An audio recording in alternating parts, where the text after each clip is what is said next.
Good morning, everyone. On this Tuesday in the 28th week in Ordinary Time, we're continuing our reading in the book of Galatians, and we're now in chapter 5, verses 1 through 6. Brothers and sisters, for freedom Christ set us free.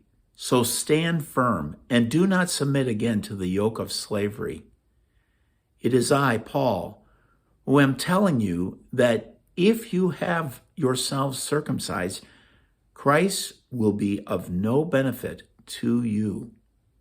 Once again, I declare to every man who has himself circumcised that he is bound to observe the entire law.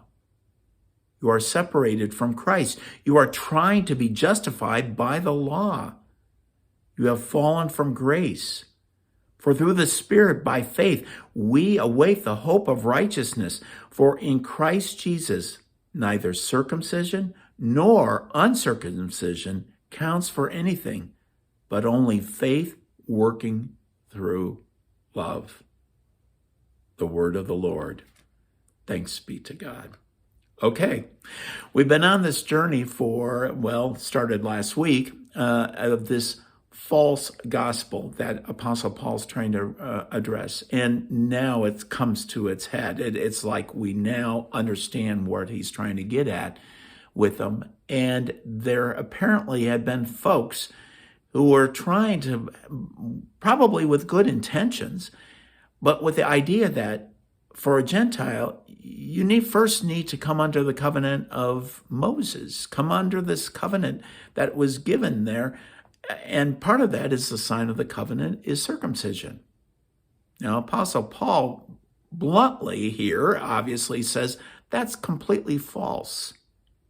It isn't that circumcision or uncircumcision is any way or shape has any effectiveness in this covenant that is given, but that what was a sign for the Jewish people of this circumcision was to find its fulfillment in Christ. And Christ is the one who circumcises what that represented, the circumcision of the heart. That's what needs to happen. That was a sign there. It was to point in the right direction, but it's fulfilled in Christ and Christ alone. Now, Apostle Paul doesn't get into this, but it was certainly indicated or given kind of implications at the Jerusalem Council, is that there is a fulfillment that is behind the Messiah coming. And that fulfillment is that all the nations will come to the Messiah from all different ethnic groups, and they are to remain as their ethnic groups. They're not all to become Jews.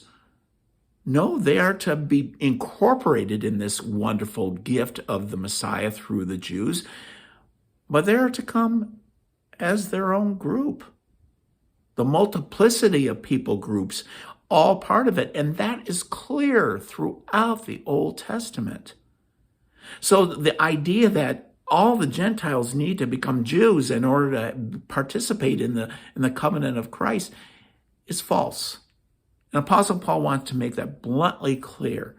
If you want to have that yoke upon you, you're not going to gain anything. What we gain is when we have relationship with Jesus Christ, the one who does the circumcision that really counts, and that's a circumcision that's found in our hearts. Well, there could be a whole lot more I could say on this subject. I've only scratched the surface, but it gives you kind of an idea behind the passion that was behind Apostle Paul on this important issue. To keep the gospel, it's a gospel of freedom. And to walk in that freedom that is granted to us because of Jesus. Stay safe, folks. Hopefully we'll see each other soon. Bye for now.